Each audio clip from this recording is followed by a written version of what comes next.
Alright, hello there, thrill seekers. When you have an enlightenment experience, why do you always end up right back here?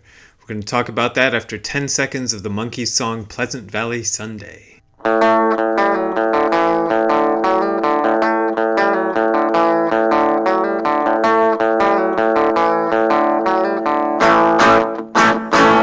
The local rock group down the street is trying hard to learn their song. Okay, that was a little bit of Pleasant Valley Sunday by the Monkees. I just learned it the other day and I thought it was kind of a neat riff.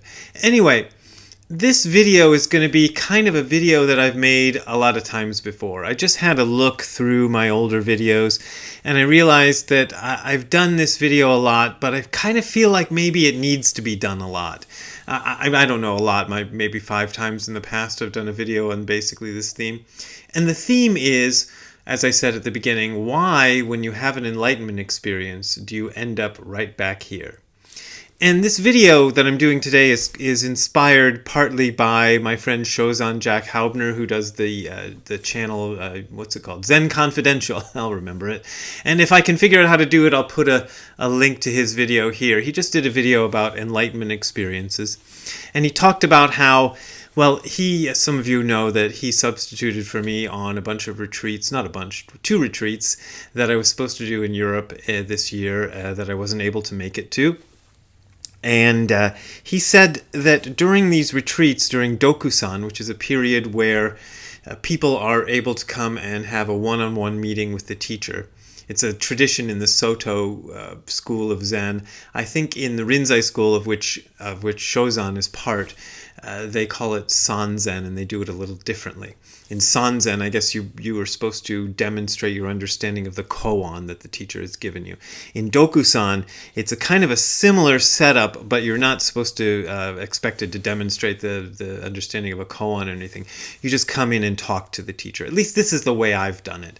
This was the way my first teacher, Tim, did it when I was studying with him.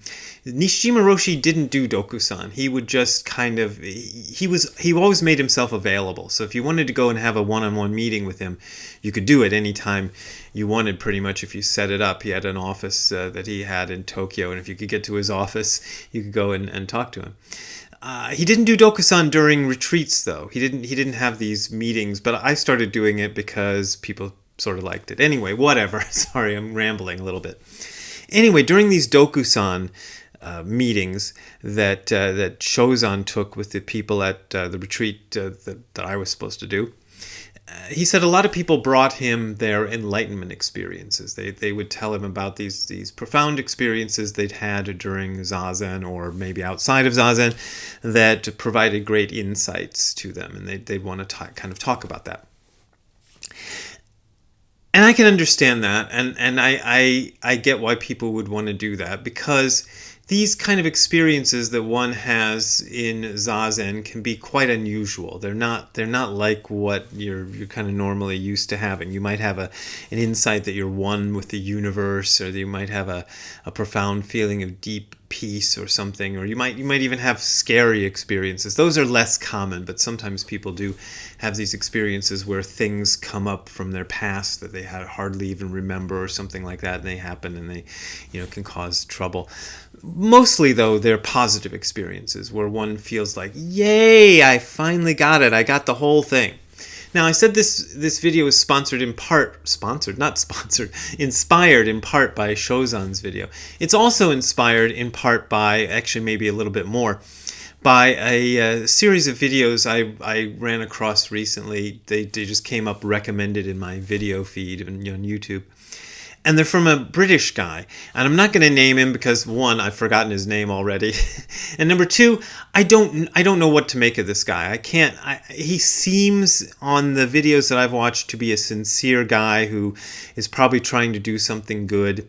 But he also is kind of a life coach, and he's also trying to make some money off of it. So it's difficult to tell if the guy is on the level or not. And so I don't want to call him out if it turns out he's actually a decent guy, but I don't want to give him more publicity if it turns out he's a scammer or something like that. But the thing is, the video that first got recommended to me is one I think was titled something like, I had a Kensho experience, or I had Kensho. And Kensho is, it means seeing literally means seeing nature. Kensho. Ken is to see, and sho is the nature. It means seeing into the nature of things, kind of getting a great insight into how things actually work.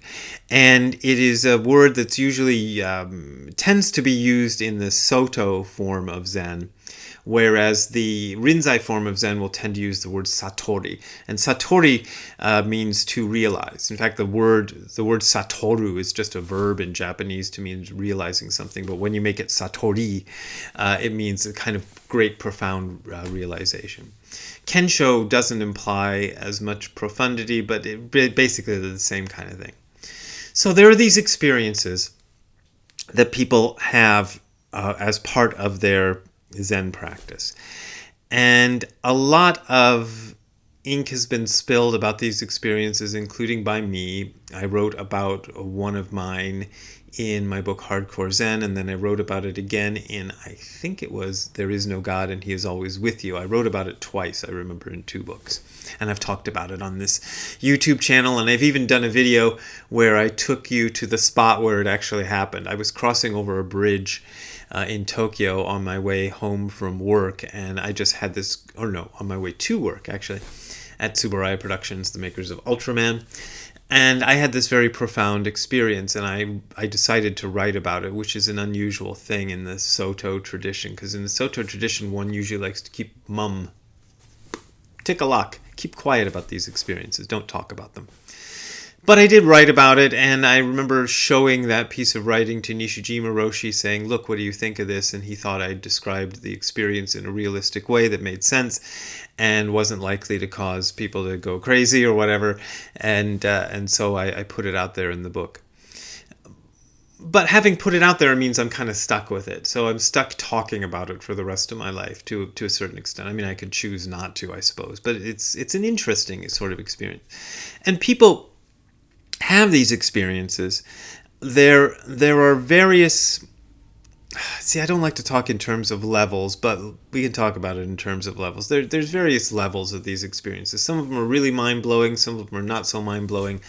Often a person who's not experienced, who's not had one of these experiences yet, can have a kind of a fairly shallow sort of experience and then think he's king of the world.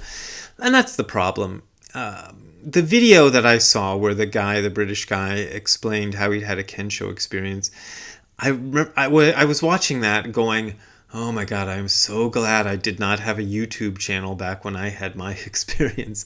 Because I don't know if I'd be tempted to do that, but I can see you're just digging a hole for yourself when you talk about these things. And the reason is because they're ungraspable. Fundamentally, they're ungraspable. The mind can't take them in. When he says, I had a Kensho experience, I can forgive him for saying that because the way English grammar is structured, you have to kind of put a subject and an object, and the object, the object possesses, the subject possesses the object. So he possesses his enlightenment experience. And maybe he knows this, but the thing is, you can't possess these experiences. They are unpossessable. They are kind of... Nishijima Roshi used to say it this way. He would say that there is first enlightenment and there is second enlightenment. And first enlightenment is just Zazen. So Dogen was very adamant about this idea that Zazen was enlightenment itself.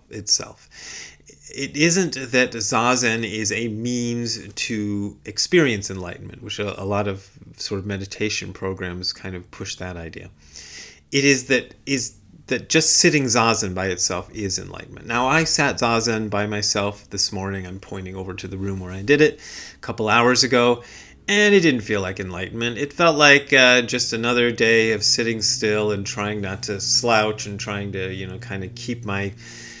I don't try very hard to keep concentration, but I do try to not get lost in thought or anything. I try to open the hand of thought as Uchiyama Roshi, I think, is the one who said that. If I got that wrong, somebody will tell me.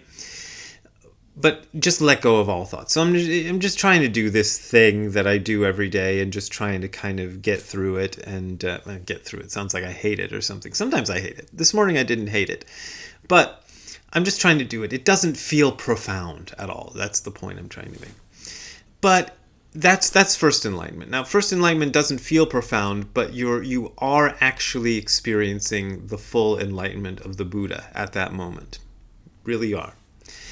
Then after you've done that for a while, usually decades, usually we're talking 20 years or something. And probably for me it was before I had anything really profound, was 15, 20 years, something like that into the practice. And then you might have what Nishijima Roshi called second enlightenment, which is an experience where he would call it solving philosophical problems. And that I think is a good way to put it if you want to kind of, I don't know, avoid the hype. I don't know exactly what. There's a lot of hype around these experiences. And this guy who made these videos is providing some more of that. And so he tells this story about how he had this experience and how wonderful it was and how blissful it was, and it was great, and he had it and he's smiling, and his wife didn't understand, and he lost himself, and blah blah blah. And for all I know, it's perfectly sincere. I'm going to give him the benefit of the doubt and say that he really had this experience. He really believes it. He's not scamming anybody. He's trying to talk about something that is true and real and wonderful to him. The problem is that these experiences come and go. So, you'll have the great experience of profound enlightenment, and you'll think, let's just talk about me. And I thought when I had the experience that, wow, I got it. I've finally figured it out. I've busted all the things apart, and I know everything, and I've got it all, and I was quite full of myself. And it took a conversation with Nishijima Roshi subsequent to that to bring me down a peg. And I got kind of angry at him because he seemed to be belittling. Belittling is probably too strong of a word, but he seemed to be downplaying my experience. And I was like, I got the experience. And I remember thinking after that, I thought, you know what? If I've really had this experience of profound awakening to the deepest truths of the universe and myself, why would it bother me what this old man has to say about it? And I thought, yeah, there's the problem. The problem is I am trying to grasp the experience. I'm trying to hold on to that experience, and I'm trying to keep it for myself. And that is the worst thing you can do with these experiences. What you really got to do, and I've said this before, and Shozan says it in his video, and everybody says it who's done it, is you got to let them go. And I say this as a person who was initially not willing to let it go. In fact, maybe even now I'm not willing to let it go. But it's very hard to let go of these experiences because they're so profound and they can be so wonderful. But you gotta let them go. And the question that I put in the beginning of this video is, why do we always end up back here? This became an important question to me, and I don't remember which book I wrote about it in, but I know I wrote about it in one of my books, but I don't know which one. Which is, why, when you have this profound experience, do you always end up back here? And this is something I noticed about everybody who's ever had one of these experiences, from the Buddha on down. So the Buddha had his profound awakening under the Bodhi tree, which set the wheel of the Dharma turning. It was one of the greatest events in human history. Yet he ended up back here. He ended up back in India, doing his thing and walking around and eating and sleeping and pooping and peeing just like everybody else. Why did he keep ending up back here? People who have LSD experiences, they either end up back here after their profound LSD experience, or they end up, kind of going crazy and you can't talk to them anymore. All those experiences wind up with the person being back here. And that's what I started to wonder. And that's when I started to understand something that I think Shozan says more articulately in his video, is that there's something about here that is extremely important. I don't know what it is. Honestly, I don't know what it is, because some of what happens here seems to be kind of like, what the hell? I don't know what the deal is with that stuff. All the politics and the stuff I've been going through, this medical stuff I've been going through, which I promise there's some people who leave me comments saying, what is the medical thing you're going through? Maybe when it's all resolved, I'll talk about it. But right now it's ongoing and I don't want to talk about it. But I don't want to go through this, and it's kind of nasty and I don't like it. So I wonder, why do I end up back here? I had the profound awakening experience where I understood that there was no difference between myself and the universe as a whole. Honestly, honest to God, that was unmistakably clear. There was no denying that the entire universe was made out of nothing but me. Now, when I say it's made out of nothing but me, I don't mean that it's made out of nothing but Brad Warner. I mean it's made out of the same thing that you call me is the same thing that I call me. That's also something I clearly understood. So there's no difference between the thing that I call me and the thing that you call me. Well, you call you. You know what I mean. That you call me in scare quotes. They're exactly the same thing as the universe. The universe is you. You are the universe and God and everything else. But when you have the experience, then you end up kind of coming back here. Kobun Chino Roshi has this great quote, which I should have looked up before I got the video going, but I didn't. But he talks about it in terms of, it says something like, it's like going to the source of a river, like you're climbing up a mountain or something, looking for the source of a river. And when you find it, it's just this little damp patch in the ground that's the source of the entire river. And he says it's a very profound experience and you feel wonderful, but you can't stay there with this body and mind. So this body and mind is not something that's meant to stay there. So there's something profound about this body and mind.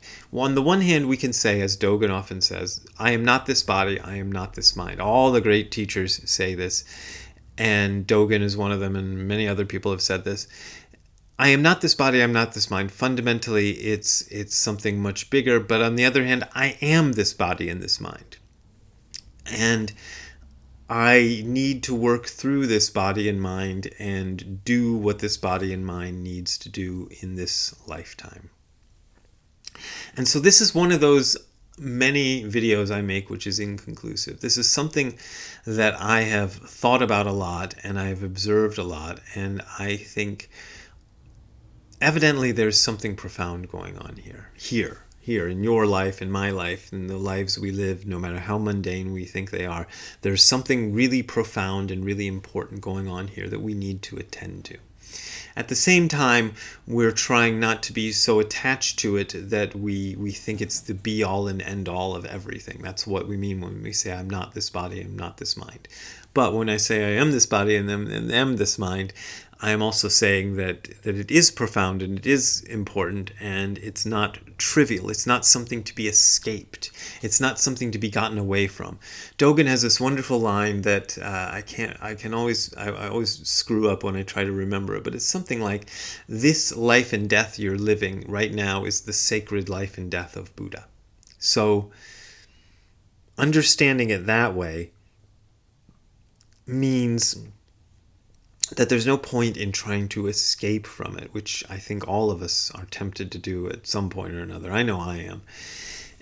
But this is supremely important, and I think the reason we always end up back here is because of the extreme importance of this life that we're living right now.